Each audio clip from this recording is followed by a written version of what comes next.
하매 이에 저희가 큰 소리로 부르고 그 귀를 따라 피가 되기까지 칼과 창으로 그 몸을 상하게 하더라. 이같이 하여 5종이 지났으나 저희가 오히려 전언을 하여 저녁 소리 들을 때까지 이럴지라도 아무 소리도 없고 아무 응답하는 자도 없고 아무 돌아보는 자도 없더라. 아멘.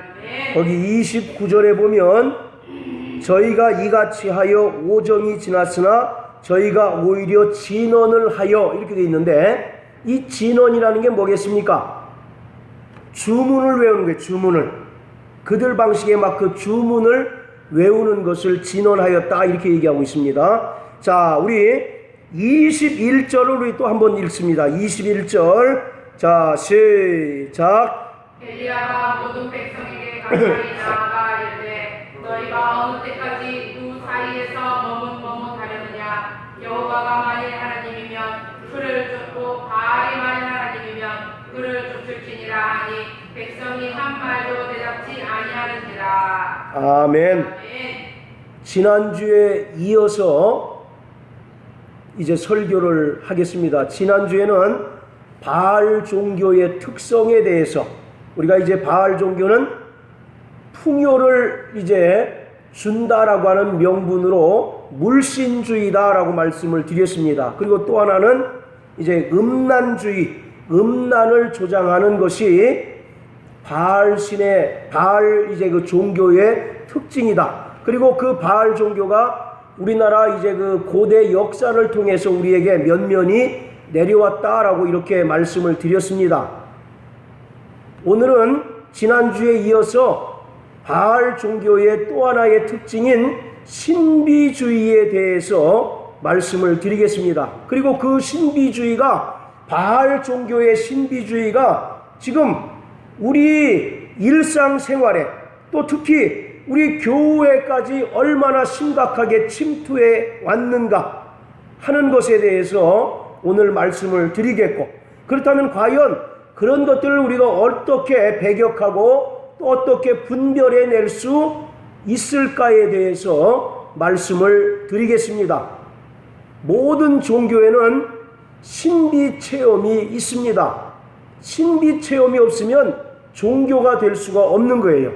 고등 종교부터 하등 종교라고 일컬어지는 그 미신에 이르기까지 모든 종교에는 신비 체험이 있습니다. 그런데 그 다른 종교의 또는 미신의 신비 체험과 기독교의 성경이 말하고 있는 그 신비에는 근본적인 차이가 있다라고 하는 것을 우리가 알아둘 필요가 있는 것입니다. 성경에는 신비적인 요소가 많이 있습니다. 그런데 이것은 그리스도의 계시와 관련된 비밀로서 예수 그리스도의 구원의 사역과 연관이 있는 것입니다. 우리가 가지고 있는 이 개역 한글 성경에는 신비라고 하는 단어는 없어요. 다른 이제 그 단어가 있는데 비밀이라고 하는 단어가 있습니다. 이 신비라고 하는 것과 비밀이라고 하는 단어는 똑같은 의미인 것입니다. 그래서 이 비밀이라고 하는 말은 헬라어로 미스테리온이라고 이렇게 얘기합니다. 우리 여러분들 미스테리라고 하는 말 아시죠? 영어 미스테리라는 영어 아시죠? 뭔가 이제 궁금증을 유발하는 것을 미스테리라고 이렇게 얘기하지 않습니까? 바로 그 미스테리라고 하는 말이 미스테리온이라고 하는 헬라어에서 유래가 됐는데, 이 말의 본래의 뜻은 뭐냐면 입을 봉하다, 그런 뜻이에요. 무슨 뜻이라고요? 입을 봉하다. 네, 입을 봉하다, 그런 뜻입니다. 자, 그런데 왜 입을 봉하겠습니까? 헛소리하지 말아라, 그 뜻이겠어요?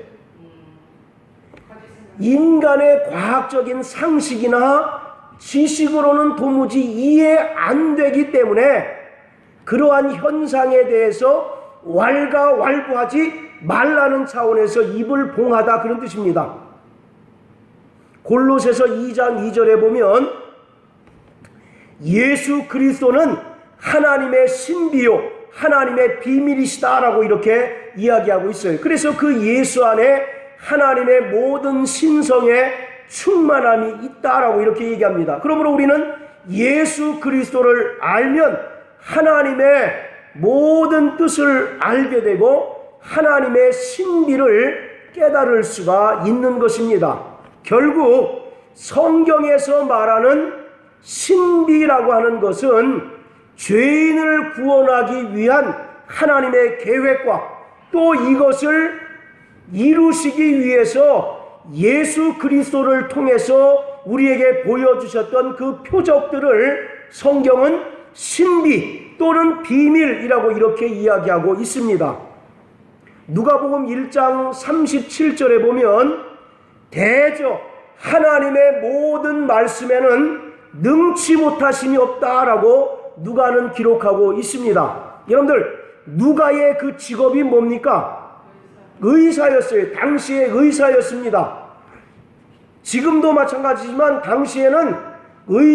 당시에도 의사는 굉장히 지식 수준이 높고 굉장히 합리적인 그런 과학적인 지식을 가진 사람이 바로 의사입니다. 그런데 이 누가라고 하는 사람이 예수의 그 태어나면서부터 그 부활 때까지의 그 일들을 보고서 형식으로 논문 형식으로 기록한 것이 바로 누가복음이고 또 사도행전이에요. 그래서 바로 이 누가가 제일 먼저 예수님의 동정녀 탄생에 대해서 알아보려고 했습니다. 그런데 당시에 이 누가가 가지고 있었던 과학적인 상식으로 예수님의 동정녀 탄생이 이해가 됩니까? 안 됩니까? 깨달아져야 한다는데요. 분명히 그들은 남자와 정자가 결합해서 그 아이가 잉태하고 그 아이가 10달 동안 어머니 뱃속에 있다가 출생하는 것이 의사였던 누가가 가지고 있는 과학적인 상식이었을 겁니다. 그런데 조사하면 할수록 전혀 인간의 과학적인 상식으로 이해되지 못하는 일들이 있는 거예요.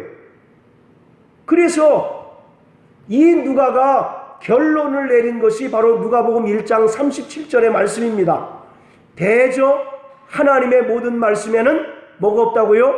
능치 못하심이 없다. 즉 이것은 인간의 영역이 아니라 하나님의 신비의 영역에 속하는 일이다라고 이렇게 그 누가가 고백하고 있는 것이에요. 바로 이와 같이 그 성경에서 말하는 하나님의 신비라고 하는 것은 인간의 어떤 과학적인 상식이나 과학적인 지식으로 이해되거나 깨달아질 수 없어서 인간은 그저 입을 봉하고 하나님만이 하실 수 있는 것이다 라고 이와 같이 믿음으로 시인하고 고백하는 것이 바로 신비다라고 이렇게 성경은 말씀하고 있는 것입니다.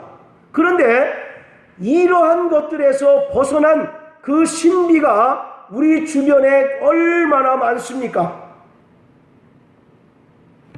바로 이 성경에서 벗어난 신비가 여전히 지금도 이제 다른 종교나 또는 미신을 통해서 행해지고 있는데, 이러한 모든 것들은 악한 영들에 의하여 행해지는 거짓 표적과 거짓 신비인 것입니다. 고린도후서 11장 12절부터 15절까지 보면 사단도 자기를 광명의 천사로 가장할 수 있다라고 말씀합니다. 그리고 사단의 일꾼들도 자신을 의의 천사로 가장하는 것이 결코 어려운 일이 아니다라고 이렇게 이야기하고 있어요. 이와 같이 바로 성경에서 정말 지지하는 신비가 있는 반면에 세상 종교와 또 미신에서도 얼마든지 신비로운 어떤 체험, 신비로운 현상이 나타나는데, 세상에 속한 모든 신비는 다 인간의 눈과 귀를 속이고자 하는 거짓 표적과 거짓 신비다라고 하는 것입니다.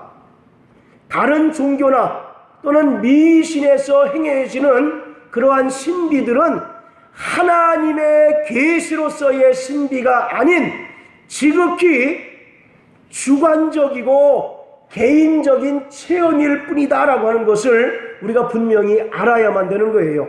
다시 말씀드리면 성경에서의 그 신비라고 하는 것은요, 하나님의 계시인 성경 말씀에 기초하고 있는 것이 하나님의 신비인 것입니다. 그러나 세속적인 신비주의 또는 세속적인 신비 체험이라고 하는 것은 말씀드린 것처럼 지극히 주관적이고 개인적인 체험으로서 성경 이외에 다른 계시를 믿고 주장하는 자들에게도 나타나는 것이다 라고 이렇게 성경은 말씀하고 있습니다. 여러분들 출애굽기에 보면 모세가 바로 앞에 가서 지팡이를 던지니까 그 지팡이가 뱀이 되고 하는 그런 일들이 있지 않습니까? 그런데 그 애굽의 술사들도 그 기적을 행합니까? 안 합니까? 기적을 행하죠. 이와 같이 기적이 나타나는 그런 결과를 봐서는 동일한 것 같지만 그 근본이 하나님의 계시인 성경 말씀에 기초하고 있는가 아니면 그렇지 않은가에 따라서 바로 정말 진짜와 거짓을 분별할 수 있어야 된다라고 하는 것입니다. 자, 이와 같이 성경적인 신비가 있고 또 하나는 세상적인 세속적인 신비가 있는데 나타나는 결과를 봐서는 분별하기가 정말로 쉽지를 않습니다. 그래서 바로 신앙생활 오래 한 사람들도 쉽게 속아서 넘어가는 그런 경우들을 주위에서 이제 종종 보게 되는데, 자, 그렇다면 성경에서 나타난 신비와 또 이 세상적인 신비를 우리가 어떻게 구분할 수 있을까요? 그 첫 번째는 뭐냐면 성경적인 신비라고 하는 것은 성경을 근거로 하는 보편적인 체험이어야 한다라고 하는 겁니다. 자, 따라 하세요. 성경을 근거로 하는 보편적인 체험이다. 예, 바로 세상에 있는 신비는 지극히 뭔가 정말 그 어떤 특별히 뭐랄까 영기가 있고 또 어떤 그런 그 영험한 사람들에게서 나타나는 특별한 신비인 반면에 성경에서 나타난 신비라고 하는 것은 성경을 근거로 하고 있는 보편적인 바로 그러한 체험이 바로 신비다라고 이렇게 이야기하고 있는 거예요. 그래서 성경을 가감함으로써 일어나는 그 어떠한 신비 체험이라 할지라도 그것은 바른 신앙에서 분명히 이탈한 것이다 라고 이와 같이 볼 수가 있는 것입니다. 그래서 이 보편적인 체험이라고 하는 것이 대단히 중요한 거예요. 그리고 그 근거가 반드시 성경이어야 한다라고 하는 것이 첫째로 굉장히 중요한 이제 요소가 되는 것입니다. 그리고 두 번째는 뭐냐면 예수가 명령하셨던 그러한 표적과 체험이어야 된다라고 하는 겁니다. 여러분들 마가복음 16장에 보면 예수님께서 제자들에게 말씀하시기를 나를 믿는 자는 이러한 표적이 따르리니 저희가 내 이름으로 어떤 이적이 나타납니까? 귀신을 쫓아내고 또 새 방언을 말하며 병든 자에게 손을 얹은 즉 나으리라 또 뱀을 집으며 무슨 독을 마실지라도 해를 입지 않는다 라고 이와 같이 예수님께서 말씀하셨습니다. 그리고 또 제자들에게 바로 그 귀신 쫓는 권세와 병을 고치는 권능을 주셨다라고 이와 같이 말씀하셨던 것처럼 바로 성경적인 신비 또 성경적인 그 신비 체험이라고 하는 것은 예수가 명령하셨던 그러한 표적과 체험이어야 한다라고 하는 겁니다.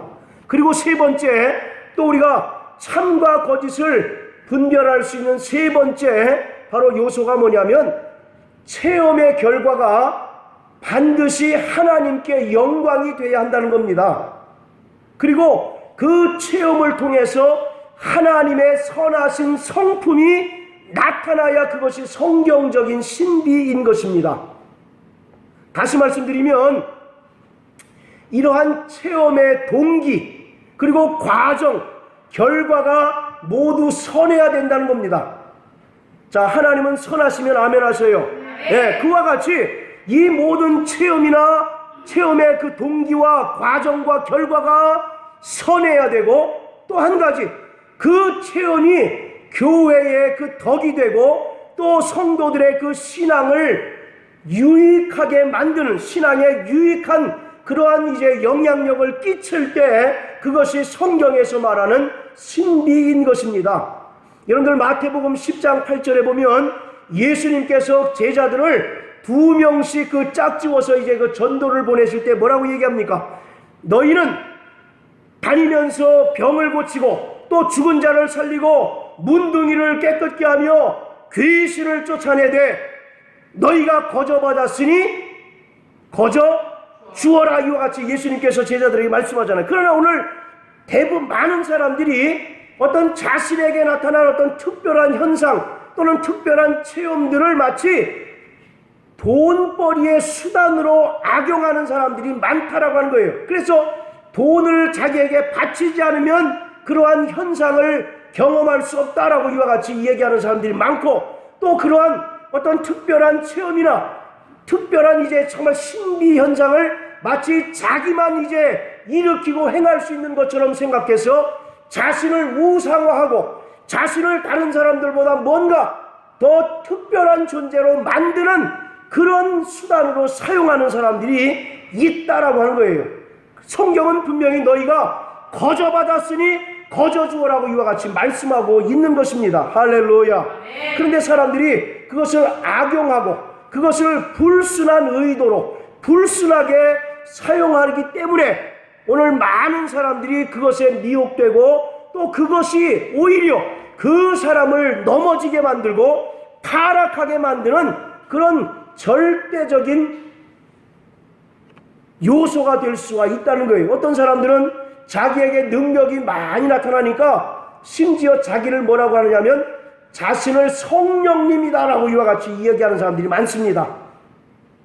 그리고 한 번 거짓말을 했기 때문에 또 그 거짓말을 포장하기 위해서 또 다른 거짓말을 하기 때문에 결국은 자기가 뭐가 돼야 되는 겁니까? 신이 돼야 되는 거예요. 자기가 성령님이 돼야 되는 거예요. 그렇기 때문에 결국 그는 처음 믿음을 버리고 타락한 자가 될 수밖에 없다라고 하는 것입니다. 자, 성경적인 신비와 또 세상적인 신비를 구분하는 첫 번째 기준이 뭐라고 그랬습니까? 성경에 근거한 보편적 체험이라는 겁니다. 저 사람만 특별히 받았다. 여러분들 그 성경에 특히 신약 성경에 특별하다는 게 있어요, 없어요?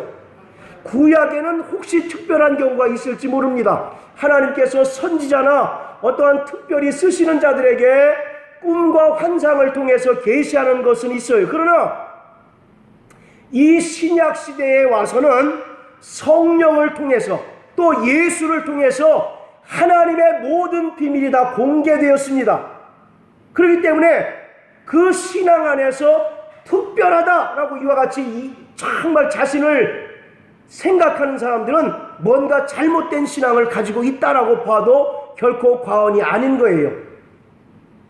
방언이 특별합니까? 아니면 또 성령의 어떤 은사들이 특별합니까? 그것은 구하고 사모하면 하나님께서 누구에게나 주시는 바로 그러한 선물이 성령의 은사입니다. 그리고 또 사도행전 2장에 보면 말세에 내가 성령을 모든 육체에 부어주리니 정말 어떤 자는 너희 자녀들은 예언하고 늙은이는 꿈을 꾸며 환상을 본다라고 이와 같이 말씀한 것처럼 바로 특별한 자들이 아니라 남녀노소 누구나 성령을 받게 되면 하나님의 신령한 은사들이 나타나고 그들을 통해서 행할 수 있다라고 이렇게 이야기하고 있는 거예요. 그러니까 뭔가 나는 특별한 존재다라고 주장한다면 그 사람은 이미 근본부터가 이제 잘못됐다라고 이렇게 우리가 여겨도 결코 과언이 아니다라고 하는 겁니다. 그리고 자, 두 번째 요소가 뭐였습니까? 기준이. 그렇죠. 예수님께서 우리에게 명령하신 그 표적과 체험이어야 그것이 성경적인 신비다라고 이렇게 말씀드릴 수 있는 것이고요. 그리고 세 번째는 무엇이었습니까? 세 번째, 그 체험의 결과가 하나님께 영광이 되고 또 그것이 하나님의 성품을 드러내는 것이어야 한다라고 말씀을 드렸죠. 그래서 체험의 동기나 과정이나 결과가 모두 선하고 그것이 교회와 또 성도들의 신앙에 큰 덕이 되고 유익이 될 때 그것이 하나님의 신비다라고 이렇게 말씀드릴 수가 있는 것이에요. 모든 종교에는 신비 체험이 다 있습니다. 그런데 이 모든 종교에 있는 그 신비 체험의 그 출발이 어디냐면 바로 이 바알 종교에서 시작된 것입니다. 그래서 이 바알 종교는 반드시 인간의 인격을 상실케 하는 신비로운 체험이 반드시 따르게 되어 있습니다. 한번 생각해 보세요. 여러분들, 사기꾼들이 여러분들에게 사기를 치려고 그럴 때 그냥 말로만 사기치는 경우 있습니까? 없습니까? 뭔가 보여줘야 더 거기에 혹 믿게 되고 이제 사기를 이제 치기가 굉장히 용이할 것 아니겠습니까? 마찬가지로 모든 바알 종교에는 인간의 어떤 인격을 상실케 하는 그 신비로운 체험이 반드시 따르게 되는 거예요. 그래서 이 바알 종교의 신비 체험은 인간의 자기 정체성을 상실케 하는 것을 동반하는 신접한 현상이 반드시 나타납니다. 그래서 바알 종교의 끝은 접신하는 거예요. 접신. 여러분들, 접신이 뭡니까? 자, 우리 다 같이 레위기, 여기 열왕기상 18장 표시해 놓으시고 레위기 20장을 다 같이 한번 보십니다.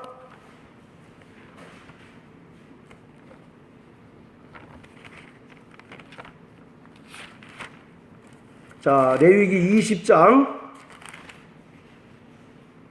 자, 27절입니다. 자, 다 같이 읽습니다. 시작.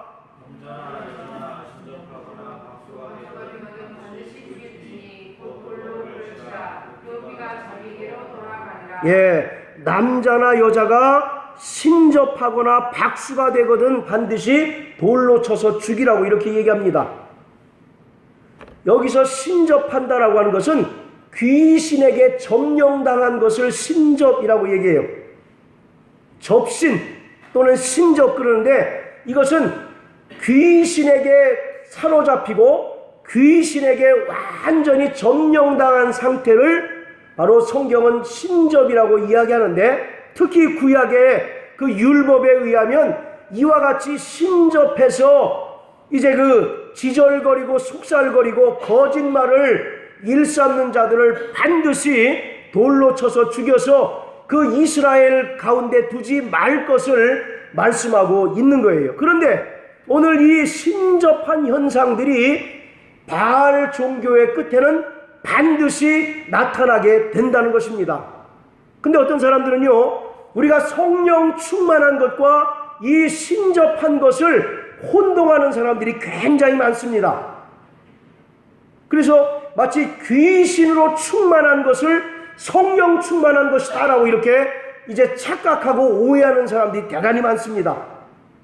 여러분들은 성령 충만하십니까? 아니면 귀신 충만하십니까? 예. 그 성령 충만은 뭐예요? 성령 충만. 귀신에게 억압당한 거하고 성령 충만한 것의 가장 큰 특징이 뭐냐면, 신접하게 되면 자기가 부인되어져요. 자기가 없어져 버리는 거예요.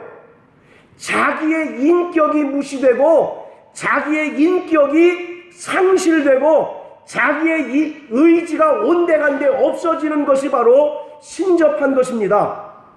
그래서 귀신에게 점령당하고 귀신에게 조종당한 귀신 들린 상태가 바로 신접한 것이에요. 그러나 성령 충만은요, 내 인격이 상실돼 버리거나 또는 내 의지가 완전히 상실돼 버리는 것이 아니라 성령 충만하면 오히려 내 인격이 더욱더 분명해지고 또 성령 충만하게 되면 내 의지가 분명하고 더욱더 또렷해지게 되는 거예요.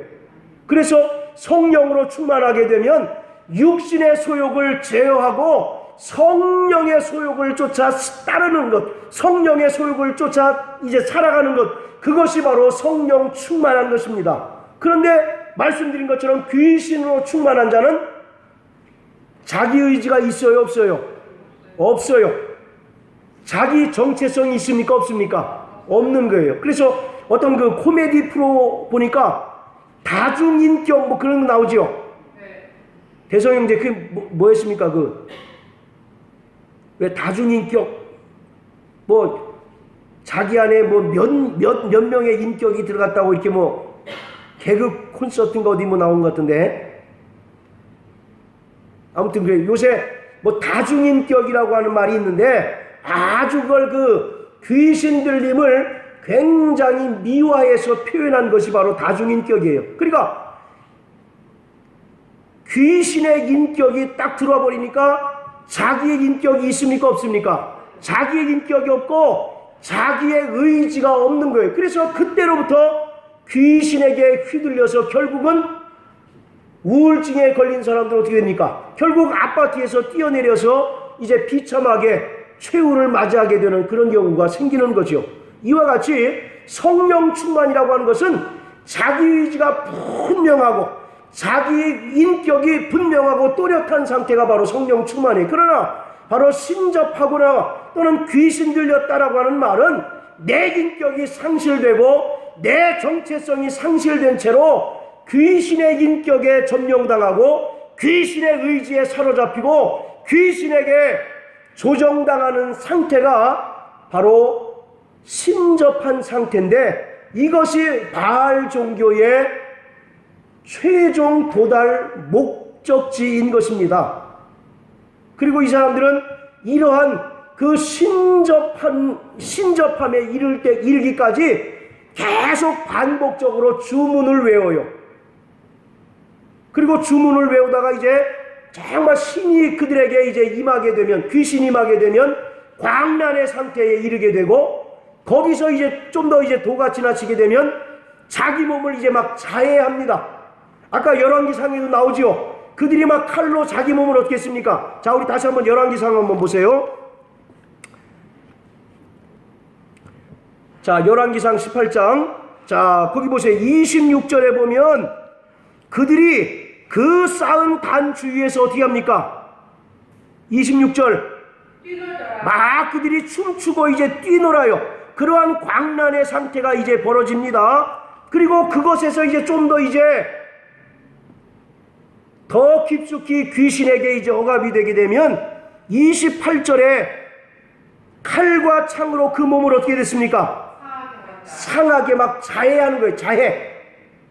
여러분들 아주 그 센 무당들은 실제로 막 작두타고 하는 그런 모습 보지 않습니까? 그것이 바로 그 사람의 어떤 힘이나 의지에 있는 것이 아니라 그 안에 들어온 누구의 의지에 이제 억압된 상태입니까? 귀신의 의지에 억압돼서 그가 자해해도 그것이 정말 아픔을 당시에는 느끼지 못하고 하는 그런 이제 그 경우가 되는 거예요. 그리고 그 단계를 넘어서게 되면 이제는 황홀경에 빠지는 겁니다. 그게 바로 신비예요. 그게 바알 종교에서 추구하는, 바알 종교에서 이제 최종적으로 이제 정말 추구하는 그 황홀경이 신접한 상태에서 이루어지게 되는 겁니다. 여러분, 우리 독서 삼매경 그런 말 들어보셨죠? 삼매경, 그게 무슨 뜻입니까? 우리 김설자 집사님, 삼매경이 무슨 뜻입니까? 무슨 삼매경 그러잖아요. 거기에 빠졌다 그런 말 쓰지 않습니까? 예. 네. 자, 우리 대성형제 그게 무슨 뜻이에요?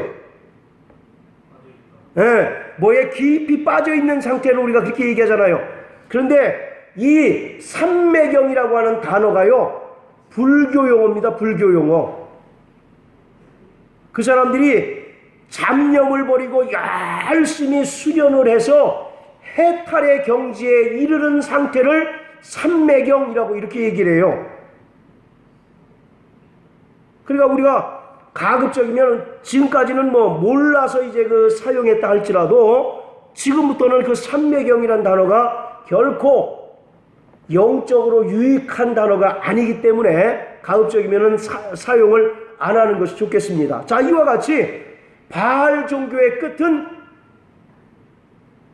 신접하는 거예요. 신접하는 거. 그리고 그 신접하면 어떤 현상이 나타나느냐면 비로소 황홀경에 빠지는 겁니다.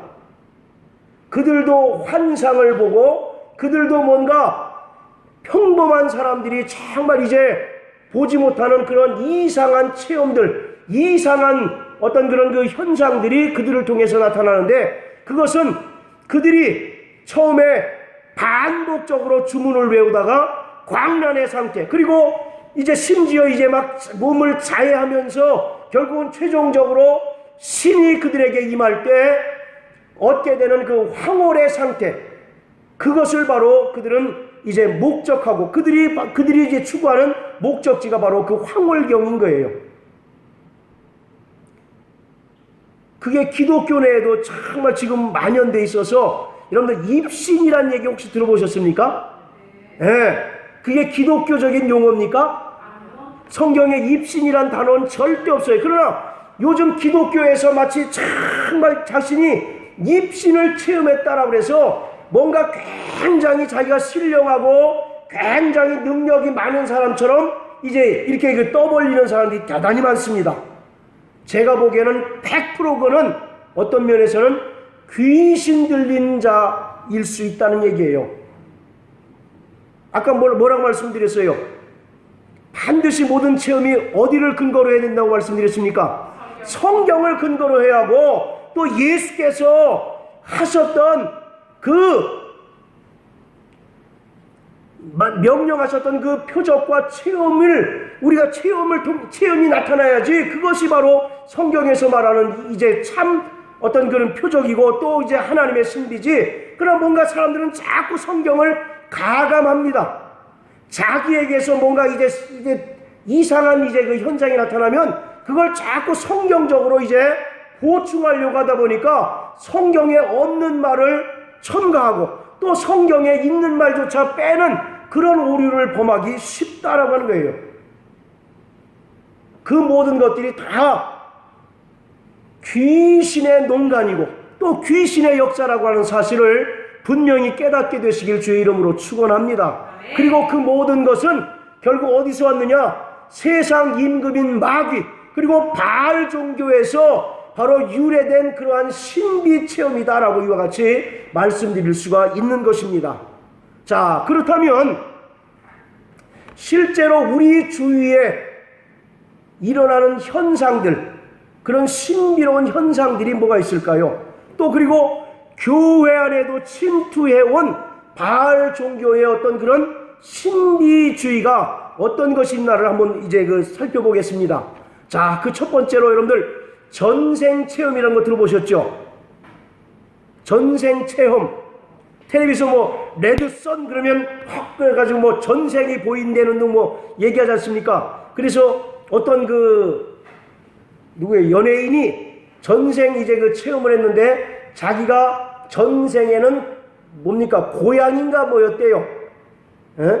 고양인가 뭐였다고 이제 그런 얘기가 이제 잠깐 보이더라고요. 자, 전생 체험. 기독교에 전생이 있습니까? 없습니까? 예.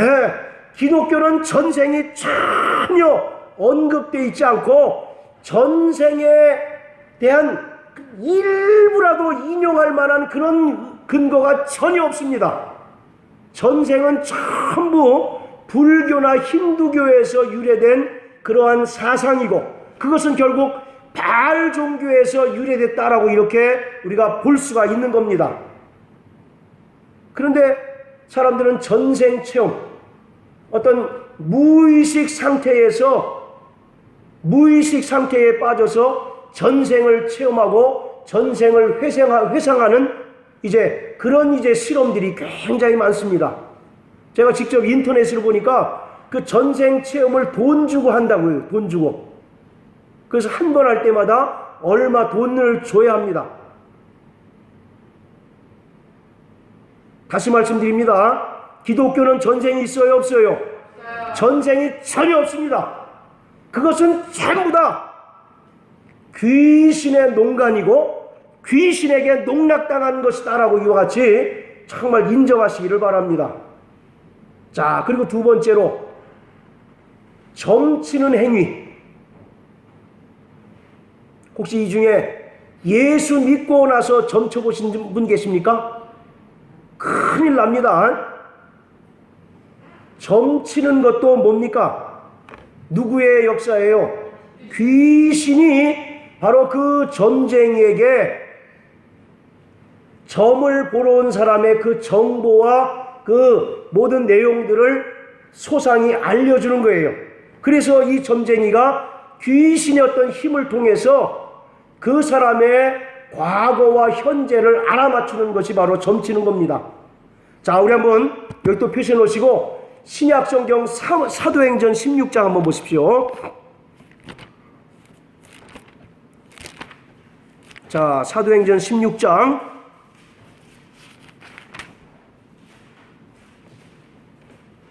자, 16절부터 우리 19절까지 대성형제 한번 읽어 주십시오. 그가 기도하는 곳에 가다가 조그마한 귀신 들린 여종 하나를 만나니 저물어 그 주인들을 크게 이해하는 자라.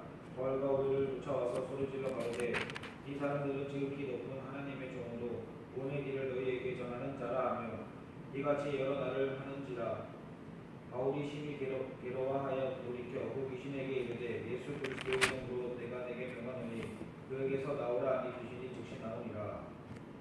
19절까지. 주인들은 자기 이익의 소망이 끊어진 것을 보고 발과 신라를 잡아 가지고 조절하고 가는 그에게 끌어갔더라.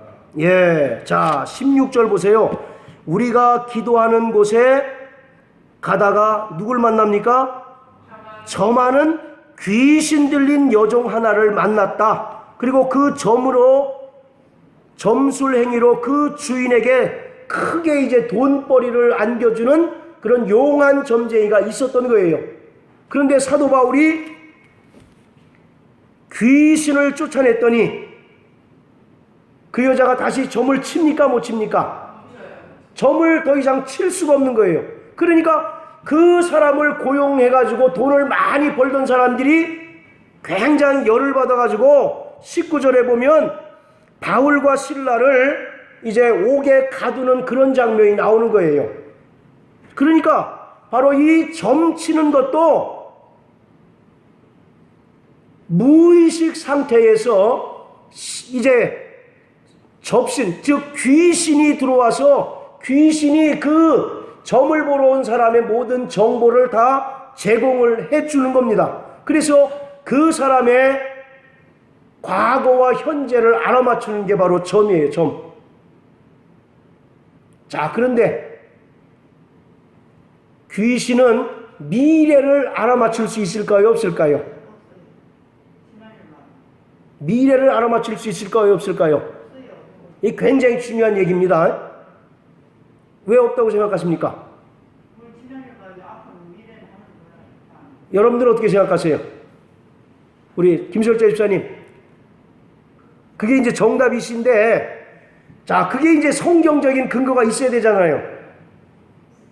자, 우리 다니엘서 2장을 한번 보세요.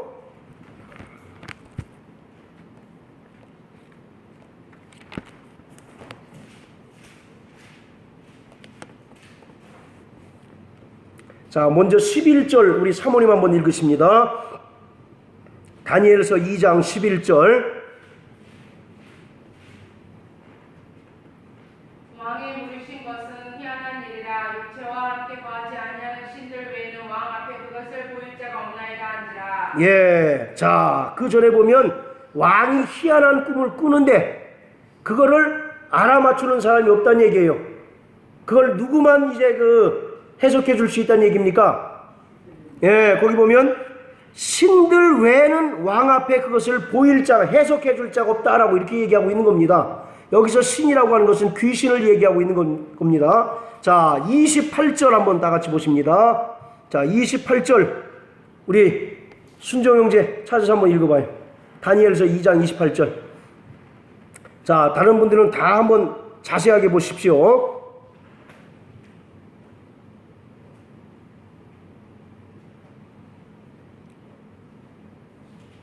다니엘서 2장 28절.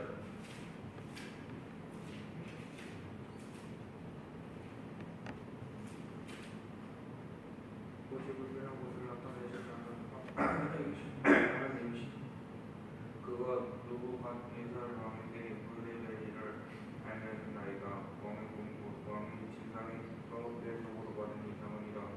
자, 다 같이 한번 다시 읽습니다. 시작. 오직 은밀한 것을 나타내실 자는 하늘에 계신 하나님이시라. 그가 느부갓네살 왕에게 후일에 될 일을 알게 하셨나이다. 자, 됐습니다. 후일에 될 일, 그러니까 미래 일들을 알게 하시는 이는 누구밖에 없다고요? 하나님밖에 없다라고 이렇게 고백하고 있어요. 이와 같이 귀신은 현재나 과거의 일은 맞출 수 있어도 앞으로 일어날 미래 일들에 대해서는 전혀 맞출 수 없습니다. 왜냐하면 그것은 하나님의 권한이고 하나님의 영역이기 때문에 그래요. 그래서 어떤 용한 점쟁이가 자기 죽을 날 알 수 있습니까? 없습니까? 없는 거예요. 세상에 아무리 용하다라고 하는 그 점쟁이도 지가 죽을 날을 알 수가 없는 거예요. 왜냐하면 미래를 알고 또 미래를 정말 깨닫게 하시는 이는 오직 하나님 한 분밖에 없다라고 하는 겁니다. 이와 같이 오늘 우리 그리스도인들은 이 점치는 행위는 결국 바알 종교에서 유래된 것으로서 이것은 귀신에게 억압당한 자가 행하는 것이다라고 하는 사실을 깨달으셔서 여러분들 일평생 점치지 않는 자 되시길 주의 이름으로 축원합니다. 아니 실제로 이게 굉장히 심각한 게요. 기독교 신문을 봤더니 점을 쳐본 이제 그리스도인들 중에 점을 쳐본 사람들 퍼센트가 점점 높아져요. 이 사람들은 모르겠어요. 그 사람들 마음속에 제가 들어가 보지 않아서 그 사람들 생각이 어떤지 모르겠지만 제가 생각하고 있기로는 하나님을 믿어도 별 수 없더라. 하나님을 믿어도 복을 받지 못했더라. 그러니까 또 다른 신을 찾아가서 내가 복을 받을 수 있나 한번 알아보기 위해서 가지 않았을까라고 한번 생각해 보는 겁니다. 지난주에 우리가 성경 한번 찾아봤지 않습니까? 그 이스라엘 사람들이 하나님의 성전에 뭐를 세우고 있습니까? 그렇죠. 이방 바알 신전을 세워놓고 또 그 바알 신전에게 막 절하지 않습니까? 그 하나님이든 여호와 하나님이든 바알이든 자기에게 복을 주는 사람, 복을 주는 것을 진짜 하나님처럼 섬기겠다라고 그들이 이제 결심하고 하는 거거든요. 마찬가지로 오늘 그리스도인 이미 세상 사람들은 이미 귀신에게 억압당하고 귀신에게 점령당한 사람들이기 때문에 그들이 그것보다 더한 짓을 해도 그것은 그들이 이제 사는 방식이 그러니까 어쩔 수 없지만 그리스도인들은 바로 예수의 피로 구원받고 성령으로 거듭난 하나님의 자녀들이 어떻게 다시 귀신에게 억압당할 수 있겠느냐고요. 그것이 바로 귀신의 역사라고 하는 것을 분명히 알면서도 점친다라고 하는 것은 제가 보기엔 그 사람들 양심이 바로 화인 맞은 자가 아닌가라고 생각할 수 있다는 얘기예요. 그러므로 평생 점치지 않게 되시길 주의 이름으로 축원합니다. 여러분들 솔직히 얘기하세요. 오늘의 운세를 한번 봐보신 분 한번 손들어 보세요. 오늘의 운세. 점쟁이에게 직접 가서 점을 치진 않아도 오늘의 운세, 오늘의 별자리 보신 분 그것도 마찬가지입니다. 자, 우리 한번 이사야서 65장 한번 다 같이 보십니다.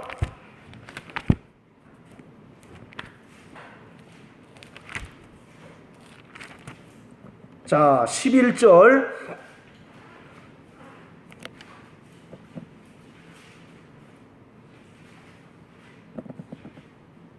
11절 12절 우리 대성 형제 한번 읽으십시오. 오직 나 여호와를 버리며 나의 정사를 잊고 갓 내게 상을 베풀어 놓으며 너희에게서 분수를 가득히 붓는 너희여 내가 너희를 칼에 붙일 것인지요. 예, 됐습니다. 거기까지만. 자, 11절에 보면 특이한 신의 이름이 두 개가 나오죠. 하나는 갓, 또 하나는 문이. 문화 말고 문이. 이 갓이라고 하는 신은 행운을 가져다주는 신으로 그들이 믿고 있었던 겁니다. 뭘 가져다줘요? 행운. 그리고 문이라고 하는 것은 운명을 점쳐주는 신이 문이에요. 문이.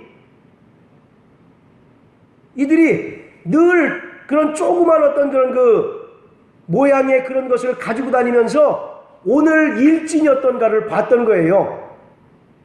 고대 이스라엘 사람들도. 여러분들, 사람들은 시대나 문명이 바뀌어서 그렇지 사람들 속마음은 바뀝니까? 안 바뀝니까? 똑같잖아요. 그러니까 그 사람들도 자기 운명이 궁금했던 거죠. 자기가 정말 어떻게 한 복을 받을까 궁리하던 끝에 저 갓신에게 절하면 그 갓신이 내게 행운을 가져다 준다더라. 그렇게 생각하고 이스라엘 사람들도 갓신에게 행운을 구하고 또 문이라고 하는 신에게 자기의 운명을 물어보는 그런 어리석음을 범했던 거죠. 이걸 오늘날로 이제 적용을 시키면 오늘의 운세 또는 별자리 보는 거 그것과 똑같은 겁니다. 그것도 점치는 거예요. 점치는 거. 그냥 우리가 점쟁이에게 가서 내가 어떻게 되겠습니까? 그거 묻는 것도 정말 점치는 거지만 오늘의 운세나 또는 별자리 그런 걸 통해서 오늘 어떻게 될까? 이런 거 묻는 것도 마찬가지로 점치는 그러한 행위인 것입니다. 우리 반석교회 성도들은 점치지 않게 되시길 바랍니다. 오직 우리는 성령의 인도하심을 받는 자들이에요. 성경은 성령이 우리에게 장래일을 가르쳐 주신다라고 이와 같이 말씀하고 계셔요. 아까 미래 일은 누구만 할 수 있다고 그랬습니까? 그러니까 우리는 날마다 성령 충만하면 하나님께서 우리 갈 길을 일러주시고 깨닫게 해주셔서 우리는 날마다 성령의 인도함을 받을 수가 있는 거예요. 성경은 말하기를 범사의 하나님을 인정하면 하나님께서 그 발걸음을 지켜주신다라고 말씀하고 계십니다. 할렐루야. 그러므로 귀신에게 여러분들의 운명을 맡기지 마시고 귀신에게 복이나 행운을 구하는 자가 아니라 정말 날마다 성령의 음성을 듣고 또 성령의 인도하심을 받는 자 되시기를 주의 이름으로 축원합니다. 자, 그리고 또 여러분들 기독교 내에 교회 내에 몰래 침투해 들어온 바알 종교의 그런 현상들이 있는데 그게 뭐냐면 일명 적극적 사고, 긍정적인 마인드를 강조하는 것, 그것도 바로 이 바알 종교에서 유래된 신비주의에 해당이 되는 겁니다. 이거는요 세상의 심리학에서 이제 일부 따온 거예요. 그래서 할 수 있다, 하면 된다, 해보자, 긍정적 사고, 적극적 사고, 우리가 이렇게 적극적이고 긍정적인 마인드로 행동하면 내가 이루고자 하는 소원들을 이루어준다 라고 이렇게 주장하는 것이 바로 적극적 사고예요. 여러분들에게 단호하게 말씀드립니다. 그것은 거짓 복음입니다. 성경은 그런 복음을 가르친 적이 없어요. 우리가 하나님 말씀에 순종할 때 하나님께서는 고난과 함께 복을 주신다라고 말씀하시지, 내가 적극적으로 또는 긍정적인 마인드로 살면 내가 이루고자 하는 것들이 이루어진다, 그것은 풍요의 신인 바알에게 굴복하는 것과 다를 바가 전혀 없는 것이에요. 오늘날 기독교가 심리학의 영향을 받았어요. 그래서 여러분들 내적 치유란 말 들어보셨습니까? 그것도 정말 심리학과 밀접한 연관이 있는 거예요. 결코 그 바람직하지 않다라고 저는 감히 여러분들께 말씀드릴 수 있습니다. 자, 그리고 네 번째는 여러분들 뉴에이지 운동이라고 있어요. 들어보셨습니까? 뉴에이지 운동. 거기서 이제 음악 그리고 또는 그 매스미디어를 통해서 영상 같은 걸 만들어요. 이것은요 바알 종교에서 유래된 점성술을 기반으로 하고 있는 것이 이 뉴에이지 운동입니다. 우리나라 말로 하면 신세대 운동, 그런 뜻인데요. 바알 종교의 그 점성술을 기반으로 하고 있는 그러한 이제 그 어떤 하나의 운동, 하나의 어떤 그런 그 사상인데, 그것이 추구하는 게 뭐냐면 궁극적으로 인간이 신이 될 수 있다는 겁니다. 인간이 뭐가 될 수 있다고요? 신이 되는 거예요. 단적인 예로 여러분들 그 인도에 가보면 막 수염 이러고 있는 사람들 막 꼿꼿하게 뭐 몇 년 앉아 있는 사람들 있죠. 그게 바로 뉴에이지 운동이에요. 이 뉴에이지 운동이 인도의 요가에서 이제 정말 많은 것을 따왔어요. 그래서 인간이 하나님의 간섭과 하나님의 도움 없이 스스로 신이 될 수 있고 스스로 신과 만날 수 있다라고 이렇게 가르치는 것이 뉴에이지 운동인 것입니다. 그래서 그들이 하는 어떤 그런 그 활동으로 뭐냐면 그런 계통의 음악을 만들어요. 여러분들 그 음악으로 뭐 치료하는 거 들어보셨죠? 음악으로 저 명상하는 거, 그리고 뇌호흡. 우리 상주에도 뇌호흡하는 뭐 저기 어떤 도장이 있더만요, 보니까. 못 보셨습니까? 예. 네. 그런 어떤 음악이나 또는 영상을 통해서 사람의 심리를, 스트레스를 이제 풀어주고 심리를 치료하고 또는 명상을 하게 하고 또는 뇌호흡을 하게 하는 거예요. 그래서 좌뇌, 우뇌. 그래서 우리가 지금까지 이제 살면서 우리 두뇌의 뭐 10% 정도밖에를 사용을 못한다고 하지 않습니까? 근데 이 사람들은 그 뇌호흡을 통해서 더 많이 뇌를 사용할 수 있도록 만들어준대요. 그럼 뭐를 잘 보겠어요? 시험 잘 보겠죠? 그래서 고등학생들한테 아주 선풍적인 인기입니다. 인기. 그거 하면 이제 수능 잘 본다고 그러니까 부모가 애들 데리고 가가지고 거기 접수시켜서 그 교육 받게 해요. 그게 뭐냐면 명상하는 거, 명상. 고요하고 잔잔한 음악들을 통해서 명상하게 하는 겁니다. 그래서 결국은 신접하게 하는 것이 바로 뉴에이지 운동이에요. 그게 오늘날 그 교회에서 부르는 찬양 중에도 일부 있다라고 저는 생각을 합니다. 그런 내용들이. 여러분들 찬양은 궁극적으로 누구에게 영광 돌리는 거예요? 하나님께 영광 돌리는 거죠. 근데 요즘 그 어떤 그 뭐랄까 복음성가, 가스펠송, CCM이라고 하는 것들은 자기 만족, 자기 위로를 가져다주는 그런 유의 이제 그 노래들이 굉장히 많아요. 자칫 잘못하면 그런 유로 흐를 수 있는 위험성이 다분히 있다라고 하는 겁니다. 여러분들 요가 아시죠? 요가. 요가라는 뜻이 뭔지 아세요? 신접하다, 그런 뜻입니다. 신과 하나가 된다라고 하는 뜻이 바로 요가라니까요. 그래서 인도에 가면 그 요가하는 사람들 많지 않습니까? 그게 바로 뉴에이지 운동에서 추구하는 최종적인 목적. 이걸 통해서 신과 만나고 또 영매라는 얘기 들어보셨어요? 죽은 사람과 대화를 나누는 거예요. 그게 영매입니다. 영매. 그런 게 성경에 있습니까? 없습니까? 그건 귀신과 하는 거죠. 그러니까 전부 바알 종교에서 추구하는 모든 신비주의는 다 신접하는 겁니다. 그런데 이게 우리 주변에 이렇게 널려 있는 거예요.